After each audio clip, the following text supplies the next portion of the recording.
বাণিজ্যে লাভ ক্ষতি নিরূপণের পর রামগড় স্থলবন্দর চালু হবে বলে জানিয়েছে বাংলাদেশের অন্তর্বর্তী সরকারের নৌ পরিবহন উপদেষ্টা ব্রিগেডিয়ার এম সাখাওয়াত হোসেন। রামগড় স্থলবন্দর থেকে বাংলাদেশ কতটা লাভবান হবে তা নিরূপণে একটি কমিটি গঠন হবে। এরপর কমিটি সিদ্ধান্ত নেবে পরবর্তীতে রামগড় স্থলবন্দর কবে চালু করা হবে বলে জানিয়েছে বাংলাদেশের অন্তর্বর্তী সরকারের নৌ পরিবহন উপদেষ্টা। রামগড় স্থলবন্দর পরিদর্শন শেষে সাংবাদিকদের প্রশ্নের উত্তরে কথা জানিয়েছেন তিনি। এখনো বলতে পারবো না, এই জন্য যে পুরো জিনিসটা তো আমি দেখলাম। এখন একটা কমিটি হবে, কমিটি আসবে, কমিটি পুঙ্খানুপুঙ্খভাবে দেখবে, ওনারা অ্যাসেস করবে। তার আগে আমি বলতে পারবো না, কারণ এখন তো এইটা কার্যক্রম শুরু হয়েছে। রাস্তাঘাট তৈরি হচ্ছে, ইন্ডিয়ান লোন আছে এখানে, ওয়ার্ল্ড ব্যাংকের টাকা আছে এখানে, গভর্নমেন্ট অফ বাংলাদেশের টাকা আছে এখানে। বাকিটা এটার যে উদ্দেশ্য সেটা হচ্ছে কানেক্টিভিটি উইথ চিটাগং পোর্ট, সামনে সাবরুম সাব ডিভিশন ত্রিপুরার, ওর মধ্যে রেলওয়ে লাইনও হচ্ছে। তো পোর্ট থেকে যে সমস্ত কন্টেনার যাবে সেগুলো রেলওয়েতে লোড হবে এবং ইন্ডিয়ার বিভিন্ন জায়গায় যাবে। এটা হচ্ছে ভারতের পক্ষ থেকে।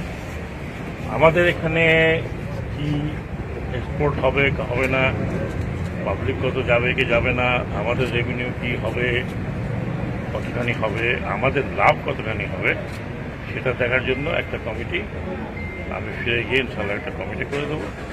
সেই কমিটি এসে এখানে দেখে তাদের মতামত যখন দেবে তখন ওকে। রামগড় স্থলবন্দর কবে চালু হবে এবং এর পরবর্তী কার্যক্রম কি হবে তা কমিটির সিদ্ধান্ত মোতাবেক গ্রহণ করা হবে বলেও জানান তিনি। ভারত ও চট্টগ্রাম বন্দর থেকে কন্টেনার লোড করে রামগড় বন্দরের মাধ্যমে সাবরুম হয়ে ভারতের উত্তর পূর্বাঞ্চলে পণ্য পরিবহন করার উদ্দেশ্যে মূলত এই বন্দর নির্মাণ করা হয়েছে। বাংলাদেশে পোর্ট দিয়ে ভারত থেকে কিছু আমদানি করবে কিনা এবং রামগড় বন্দর ব্যবহার করে যাত্রী পারাপারের বিষয়টি নিয়ে বিস্তারিত আলোচনার পরেই মৈত্রী সেতু চালু করা হবে বলে জানিয়েছে বাংলাদেশের অন্তর্বর্তী সরকারের উপদেষ্টা।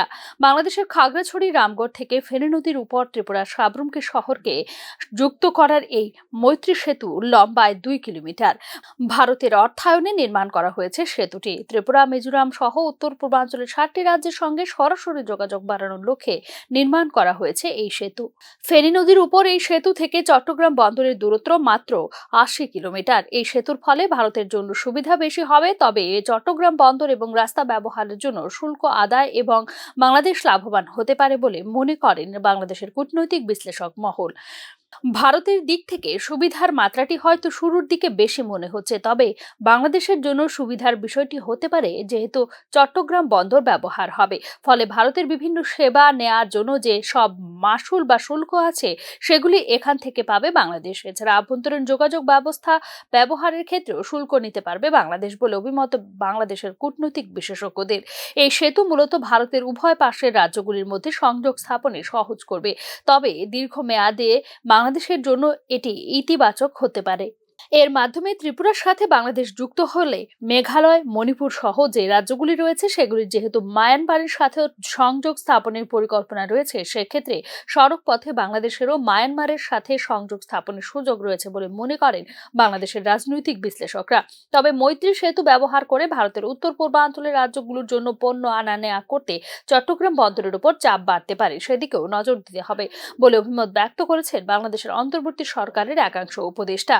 ভারতের সাথে কানেক্টিভিটি ভীষণভাবে দরকার বাংলাদেশের, কারণ এখনো কোনো স্থিতিশীল অবস্থা দেখা যাচ্ছে না মায়ানমারে। সেজন্য মায়ানমারের সাথে অর্থনৈতিক করিডোর নিয়ে একটা সন্দেহ রয়েছে বলে মনে করেন রাজনৈতিক বিশ্লেষক মহল। বাংলাদেশের জন্য ভারতের উত্তর পূর্বাঞ্চলে অ্যাক্সেস পাওয়া মানে হচ্ছে একটা বার্গেনিং পাওয়ার তৈরি করতে পারা। ইতিমধ্যেই নেপালের সাথে একটা করিডোর তৈরি হয়েছে। এছাড়া উত্তর পূর্বের রাজ্যগুলিতে বাংলাদেশের পণ্যের একটা বিশাল মার্কেট আছে বলে মনে করেন বাংলাদেশের একাংশ রাজনৈতিক বিশেষজ্ঞরা।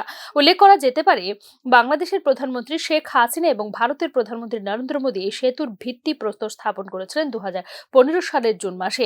তবে গত 5 আগস্ট 2024 সালে শেখ হাসিনা সরকারের পতনের পর বাংলাদেশের বর্তমান অন্তর্বর্তী সরকারের সময় মৈত্রী সেতু চালু করার বিষয়টি নিয়ে তৈরি হয়েছে এক প্রস্তর জটিলতা। Bureau report, news now.